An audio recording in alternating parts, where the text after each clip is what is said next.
In this video, we're going to go over a brand new Kaiju beat-em-up game published by WayForward of Shantae fame. I believe you're going to like it, so stay tuned. Please consider both liking and subscribing, it really helps. Before starting this video, I have to admit something. I am a gamer. Wow, who isn't, right? I've been gaming since I was a young Finn, and I'm still gaming even today. I love video games from Super Mario to Uncharted. I just can't get enough of them. Which brings us to the topic of this video, a brand new Kaiju game called Dawn of the Monsters, developed by 13AM Games and published by WayForward. And boy, am I a fan of WayForward games.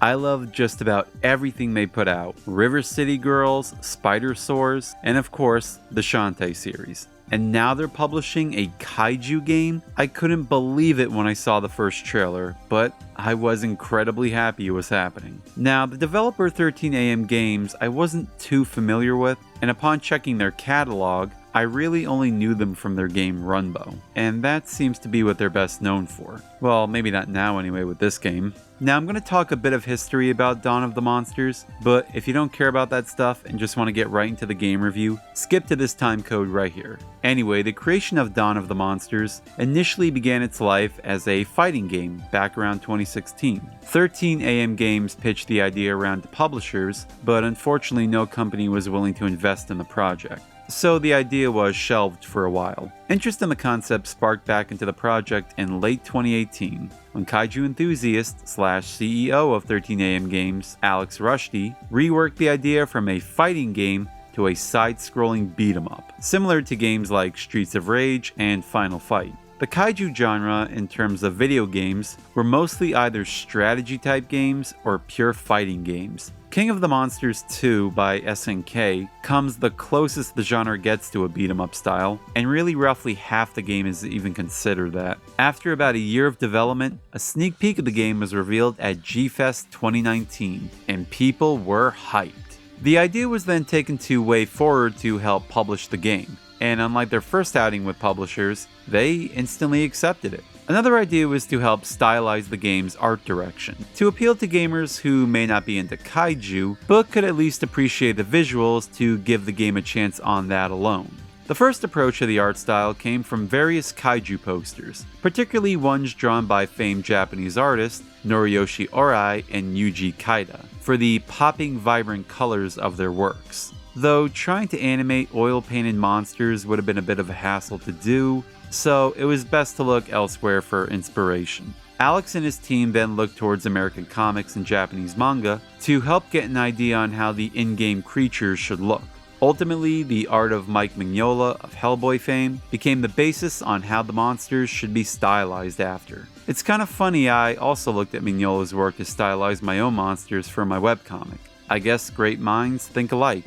Many different monsters were then thought up to be included in the game, but there had to be a rule set in place to include them. The monsters had to be designed as if they could be constructed as a suit for a guy to fit in, similar to a lot of the old Godzilla and Kaiju movies. Hey, if Guillermo del Toro can set that rule in place for his movie, why can't others do it for their projects? Famed Kaiju artists also helped out to add their talents to the game, such as Yuji Kaida, Shinji Nishikawa, Matt Frank, and Xander Cannon. After a 2-year developing process, the game finally released in March of 2022 for all major platforms. In this video, I'll be covering the PlayStation 4 version here. I'm pretty sure there's really no difference between any of the other platforms, but if so, let me know in the comments. The game's story is similar to that of Pacific Rim. Giant creatures called Nephilim start randomly appearing and terrorizing the world. A special organization called Defense Alliance Worldwide Network, or DAWN for short, has been set up to take action against the Nephilim. You then control one of 4 giants to help fight off against the creatures. The 4 playable characters are the game's flagship monster Megadon, obviously inspired from Godzilla and other dinosaur-looking kaiju, Ganera, whom I thought at first was based on Gamera, given they're both based around aquatic animals, and of course their names sounding similar, but according to an interview with Rushdie, Ganera is not really based on any particular kaiju, though I want to say a bit of Gamera is in there, if not intentionally. Aegis Prime is obviously a nod to Ultraman. I mean, they're really not trying to hide it there on this one. Tempest Galahad, I want to say is a nod to Gypsy Danger from Pacific Rim, or it could just be a nod to mechs in general, and a bit of Mega Man 2. I mean, what, you don't see it with that hand cannon? I mean, even the sound effects give off a Mega Man feel. So you pretty much have all your major players here, except for King Kong. I don't know, maybe a giant gorilla would have been just a bit too on the nose. Maybe if a sequel happens. Oh, please let it happen. Anyway, you start the game and you're immediately thrown into the action. If you played any other type of beat 'em up game before, then this is going to feel second nature to you. If you haven't, then don't worry, it's not a complex game at all. You just move to the right and bash all the enemies in sight. You got your standard attack, your heavy attack, which does slightly more damage, and kind of a dash attack as well. Speaking of dashing, you can also evade enemy attacks by pressing the right trigger on the controller, or by pressing the left trigger you can simply block the attacks by going in a defensive stance. Though this won't work all the time. I just simply use the dash mechanic, it's more reliable. Honestly, with this, you really don't have a reason to block half the time. You can also pull off some special abilities called cataclysmic attacks. If you have this little gauge below your health bar filled up, you can pull these moves off. How do you fill it up? You do so by just battling the Nephilim, though it doesn't have to be completely filled if you want to see these in action. Though there is a way the gauge can lower though. If you weaken an enemy monster's health enough, you could be prompted to pull off a finish him type move by simply tapping the on-screen button.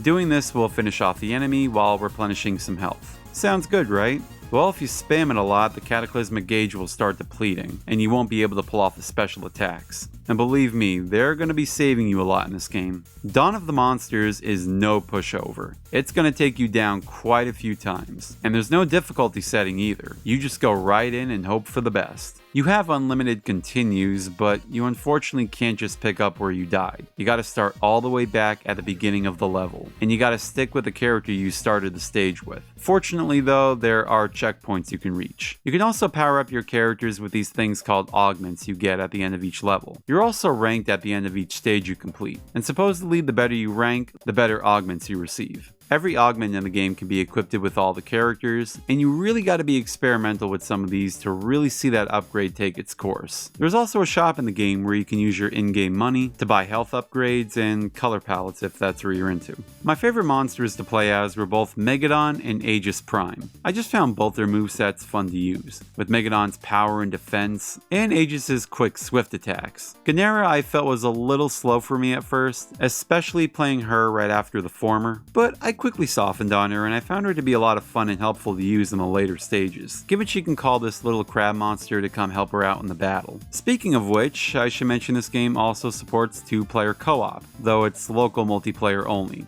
which is fine by me. Tempest Galahad, I just wasn't getting a good feel for. It might just be me, and it most likely is, but whenever I used her, I just kept getting my ass handed to me, especially when you're bombarded with tons of enemies. I felt there was just nothing I can do to get them off me, so I ended up not using her much at all throughout the adventure, which is a shame because I really like the design of the mech, or atoms as the mechs are called here. In fact, I like how all 4 of the giants look. The Nephilim are nicely designed too, and there's a lot of creative creatures here, especially the boss monsters I found to be the really cool looking ones. A tiny complaint I have though is that every monster had to be designed with the mentality that they could be a guy in a suit, which kind of hinders the creativity that could have been put into some of the bosses at least, but that's a really minor gripe. I still like how they all look. The music is okay. I like how it ramps up during the combat segments, but it's really nothing you're going to be headbanging to. In fact, you might even forget music was even playing in the game after you turn it off. It's kind of forgettable.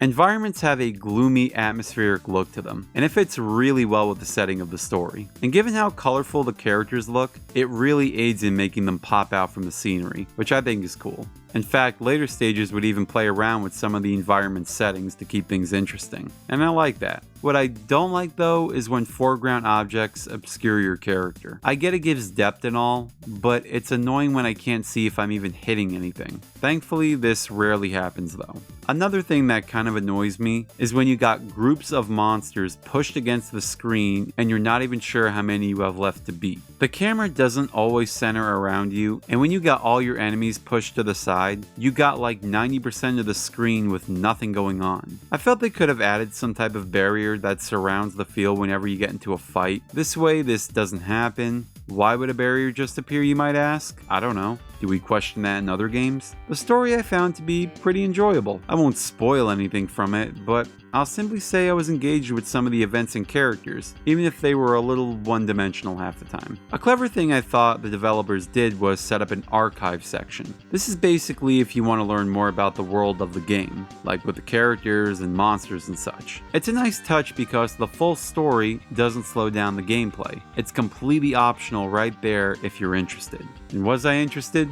Yes, I was. I also love the little kaiju Easter eggs hidden throughout the game. The average gamer is definitely not going to get these, but if you're a kaiju fan, you're going to pick up on some of them. Like with the character Eiji here, whose birthplace is in Tsukuwagawa, Japan. The same birthplace that Godzilla effects director Eiji Tsuburaya was born in, who was also the creator of Ultraman, and the name Goromaki, which is the name of 3 separate Godzilla characters in the franchise. Overall, Dawn of the Monsters is a solid beat-em-up game that you're definitely going to get some enjoyment out of. You'll appreciate the game more if you're into Godzilla and Kaiju stuff, but you most certainly don't have to be if you want to have a good time with this one. The game can be very challenging though at times, so just be aware of that. Anyway, thank you all for watching, and I'll see you next time. 最強の怪獣がゲームで決まる。爆発する怪獣の怒りが格闘アクションを変えた。スーパーファミコンソフトゴジラ怪獣大決戦。さあ怪獣になろう。